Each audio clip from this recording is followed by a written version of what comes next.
In the cool, early morning hours in 1967, a crew of loggers came back to the trucks deep into the interior of the woods of the California West to start their day of work in the logging of the timber. The road they were parked on was newly cleared and constructed and wasn't paved, as it wasn't meant to be a permanent road, but was created to give access to the deep interior forest of the wild Northwest. As the crewmen walked up to crank up and warm up their heavy equipment, in the loose sand and gravel surrounding the vehicles, something very hard to explain was then taken notice of.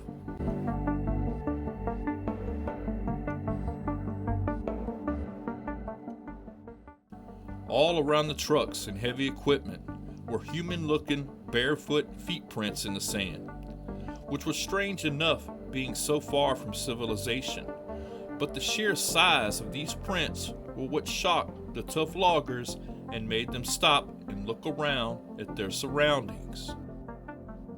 These prints, all over 15 inches long and were settled deep into the sand, were up and down the access road and all around their equipment. Slowly the crew started to notice that certain items were missing from the trucks and tracked vehicles. One item missing was a huge metal drum of hydraulic oil, which isn't an easy object to move, and as the crew searched the surrounding brush, it was found several feet up on a nearby hillside as if someone carried it or threw it up there. The crew was completely confused as they prepared to start their long day, and as they entered the vehicles and equipment, they then took notice that several of the mirrors of the equipment were missing. This pattern of strangeness continued till the loggers slowly advanced and moved up on out of this area of the California woodland. Art Bell, the host of Coast to Coast AM, received an email once with a phone number attached and an almost unbelievably incredible story.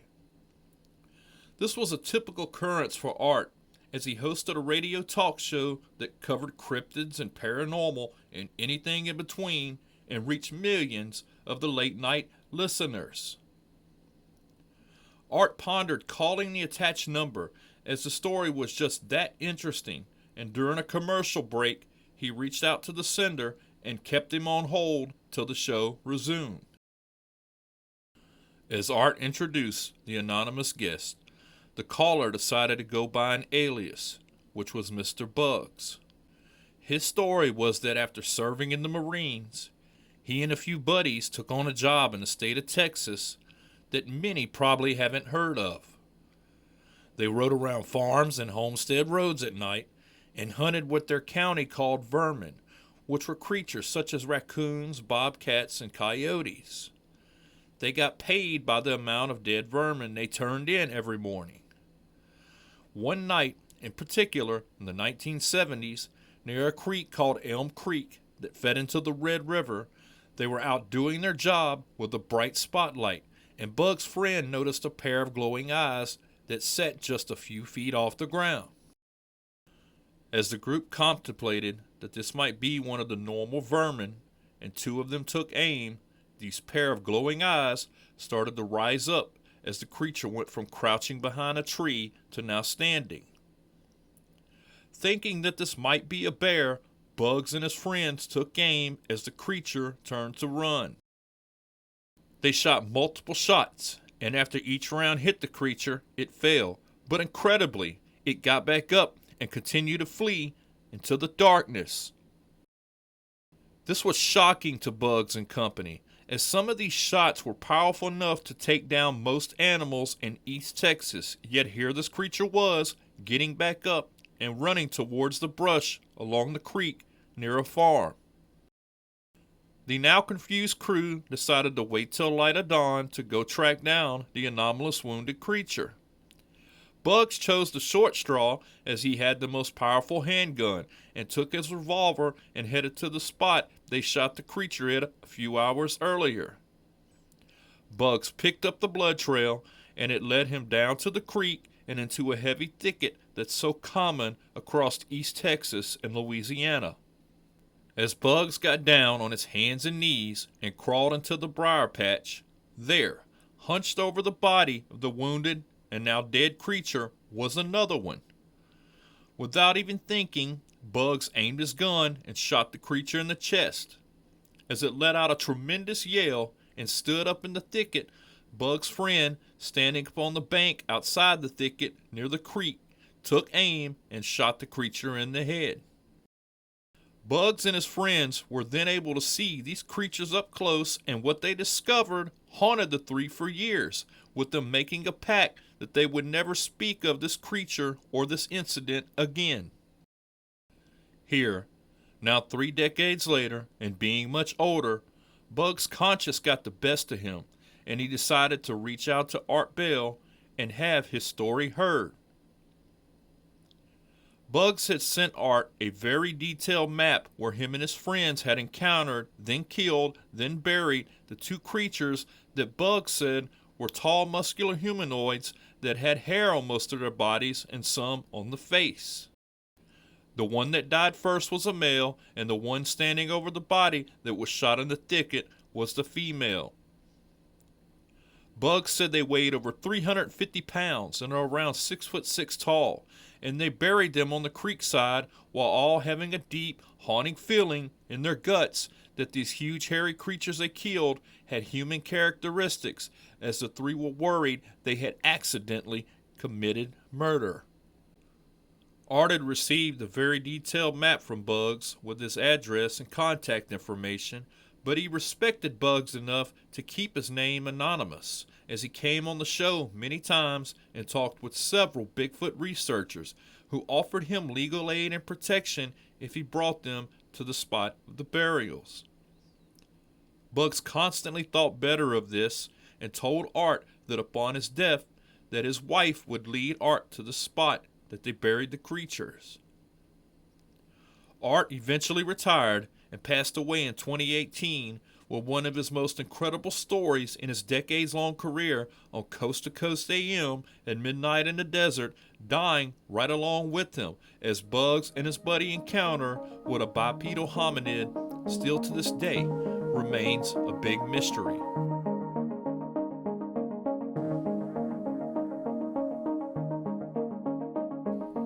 Two rugged outdoorsmen in the California North got word of the giant feet print and tampering of logging equipment on the access road in the deep woodlands of the American West. Bob Gimlin and Roger Patterson went and rented a camera from a nearby Polaroid store and saddled up their horses and a pack mule as they decided to go look for the creators of the long, deep footprints by the logging equipment. The journey would take days as the two made their way towards the logging road, which was 25 miles from the nearest town, deep into the forest with no man-made objects or civilizations in any direction for miles and miles. As they made their way down into a valley and were headed to Bluff Creek so the horses could get a drink, there were many obstacles to maneuver through, as the valley had suffered a huge flood just 3 years earlier, leaving many uprooted trees and limbs and boulders strewn about. One key consequence of the catastrophic flood was that it left the valley floor free of foliage, as they could hear the now calm Bluff Creek flowing through its normal course. As the two made their way upstream, they came to a point where the creek was slightly jammed by debris from the recent flood. Unknowingly to the two, this would provide enough concealment for what was about to happen, as the noise of the flowing stream would cover up any noise that they were making. Patterson's horse reared a bit, and the two men noticed a hairy figure squatted down by the creek's edge, apparently getting a sip of water or rinsing its hands. Patterson dismounted his horse and grabbed his camera and told Bob to cover him, as he could not believe his eyes. Suddenly, the tall, hairy, approximately 6'8" creature noticed the two across the stream and began to slowly walk to the forest edge. Patterson attempted to follow, as just 25 feet away was something that all in mainstream academia says doesn't exist. There, on October 20th, 1967, as he slowly gave chase while recording 53 seconds of footage, Roger Patterson filmed what is probably the best evidence ever to show otherwise to what academia says. As the creature made its way into the California woodland, Roger and Bob, while completely awestruck, looked down at where the creature had just stood. There, in the sandy bank of Bluff Creek, were several 15-inch long, barefoot footprints that set deep into the sand. They made several plaster casts and took video of the footprints that, despite what's promoted on Wikipedia and by those who have never actually viewed the original footage, say is a hoax that was put on by the two as an acquaintance of theirs claimed years later it was he in a costume, complete with breasts, despite never actually producing this costume, which in the best creators and special effects in Hollywood couldn't themselves replicate with millions of dollars budget. Yet here, these not well-off outdoorsmen somehow created the most realistic costume to date. Over in Mississippi, a Tulane Green Wave graduate who specialized in computer science and photography was bored one evening and decided to look into the many unanswered mysteries that surround our mystifying world. What M.K. Davis didn't know was that this journey would take him down a rabbit hole that led him all over the United States of America and has lasted for over 20 years. Mr. Davis, like all of us, had been programmed since childhood by the television media that we know everything about everything and that tall, hairy creatures that live in the forest are a tall tale that has no scientific basis. MK decided that he would put aside his biases and have a look for himself. As he watched the grainy footage of the Patterson-Gimlin film, the same grainy footage that we've all seen over the years, he noticed a few things about it that didn't line up with what is the answers to this hoax that has been heavily promoted and put forward. He asked himself, why would they go through the trouble of adding breasts to the costume, and why film it in such a deep area of the woods? As M.K. Davis dug deeper, he started to find literature on analysis of the film by different scientists and even scientists from Russia. For one, the arm length seemed to be too long to be a human, and the gait the creature had was completely awkward if attempted by a human. The Russians had also noticed something that MK had noticed, as the creature seemed to not swing its left arm as it walked the same way it did its right one. As MK read up on the decades of analysis, he started coming across different versions of the film that not many in the public have ever seen. Then MK had a thought. He wondered if he could contact the two men involved and get a look at the original or the first copy of the footage. MK reached out to the Patterson family, and even though Mr. Roger Patterson had been deceased for years, his widow was happy to let MK have a look at the film. Even though the copy she possessed was not the original, this film was much clearer than those that get promoted the most online. MK asked her what happened to the original footage, and he found out that not only did the FBI visit the Polaroid store that Roger had rented the camera from and request to see the actual camera he used, but he found out that a group that was out of England and was associated with the Disney Corporation had bought the original film from the Pattersons in the 1990s, and that original film has never been put out for anyone to look at. After MK arrived back home in Mississippi with his copy of the original first print, he began to analyze the much higher quality footage frame by frame, and here are some of his 20 years of findings. First, the creature in the footage had a lanyard around its neck that was attached to something in its left side of its body that it used its left hand to stabilize as it walked, and this is the reason its left arm wasn't swinging as much. Another detail he noticed was that the creature didn't have a cone-shaped head, as many who have only seen the lower resolution qualities have assumed. There was no sagittal crest that's similar to what we see in ape species, as this creature had its hair up in a ponytail on top of its head. It also had a braid hanging down its face that in most frames covered its ear.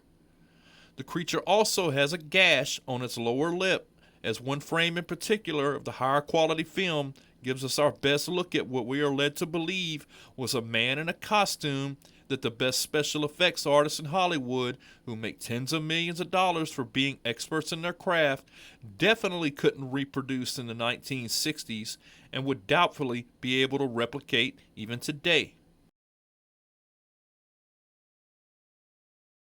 M.K. Davis, being an expert in computer photography, cleaned up the image the best he could, and here is that image today.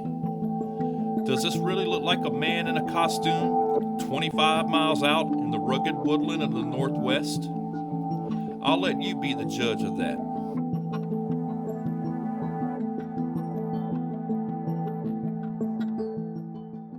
Around the same time as M.K. Davis got interested, a special effects artist one day decided to look at the film himself and was completely skeptical of it, as we are all told to be. Going into it, while specialized in creating masks and costumes for blockbuster movies, Bill Munns expected easily to debunk the footage, but right away he realized he, like all of us, had been spoon-fed a narrative instead of being allowed to ascertain the facts for ourselves. And after years of researching of the Bluff Creek sighting, and like so many that actually look into the good quality footage of the film themselves, Bill Munns became a believer in the Patterson-Gimlin Bigfoot film and backed its authenticity until his passing.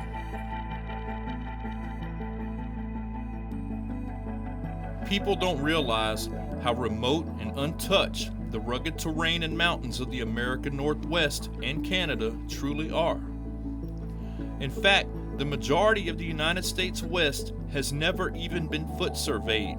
So are we to believe that an intelligent hominid who lives off the land and tries to hide itself from us curious humans couldn't actually exist in the vast areas that man has never set foot on?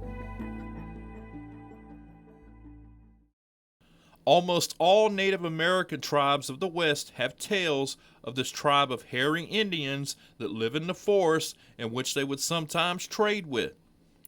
They said these hairy Indians were not civilized and would abduct young women from their tribes to mate with. Does a man in a female Bigfoot costume explain this also? In the 1970s, Ron Moorhead and a group of fellow campers would travel miles up into the Sierra Nevadas and build up a campsite and would spend weeks out camping and hunting game. At night, they were approached by something that would come up near the campsite and did so enough till they got comfortable enough with it to leave out food for this group of strange guests.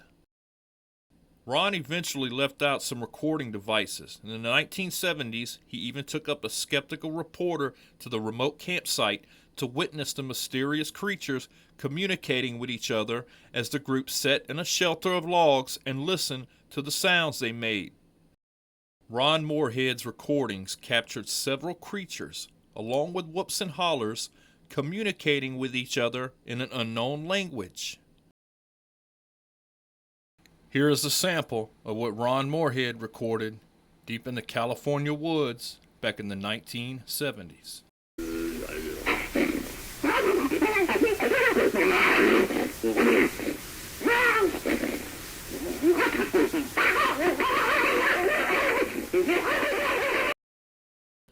Decades later, a retired Navy linguist was helping his son on a school project in which he chose the myth of Bigfoot. The linguist's son asked his dad, "What does a Bigfoot sound like?" And the dad said, "I'm not sure," so he hopped on the internet and searched. There, Scot Nelson, a retired Navy linguist, came across the recordings that Ron Moorhead had made in the 1970s that's today known as the Sierra Sounds. After listening for a few minutes, the retired linguist instantly knew that this was not some human trying to commit a Bigfoot hoax after all, and was astonished at what he was hearing. After contacting Ron, Scot Nelson got a hold of the tapes and has identified communication between 3 different creatures, with even one point one of the beings even laughs.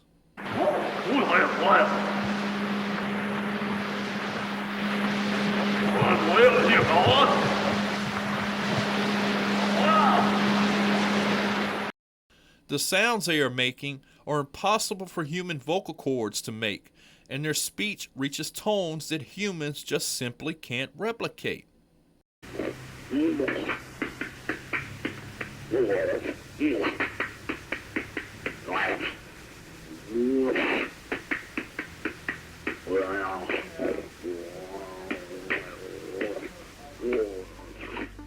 The linguist still today is trying to decipher the unknown language of the unknown creatures that we are told, so assuredly, does not exist.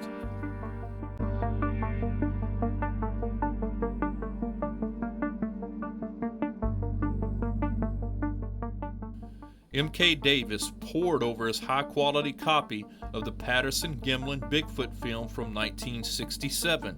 He went frame by frame, and towards the end of the film, as the creature that came to be known as Patty is entering the forest, as Roger Patterson stabilized his camera, MK noticed a couple more creatures standing many feet off into the edge of the forest, and on a couple of frames, they're peeking out from behind the trees. You can see a couple of flashes that's coming from those creatures' hands. They were probably using mirrors to reflect the sun and signal to Patty their location as she headed for the safety and cover of the forest. Were they possibly using the same mirrors that went missing from the nearby logging trucks just days earlier, as they left their huge feet prints in the sand, just like Patty did here at Bluff Creek? Or is this a guy in a costume that he couldn't reproduce to verify his claims, a costume that no one in Hollywood special effects could replicate, as it looks nothing like what they produced in the 1960s, as Planet of the Apes was their best attempt at this?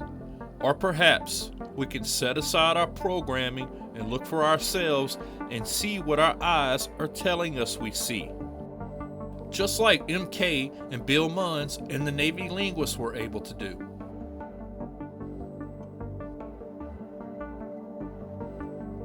Bob Gimlin is still alive today, and he's in his 90s, and despite his name getting constantly slandered and the ridicule he faced for almost 60 years now, he has not changed his story not one bit about what he saw that day in 1967, 25 miles deep into the California woodlands. Even through financial hardships, Bob Gimlin has constantly turned down the $1 million offer to come clean and admit it was all a hoax.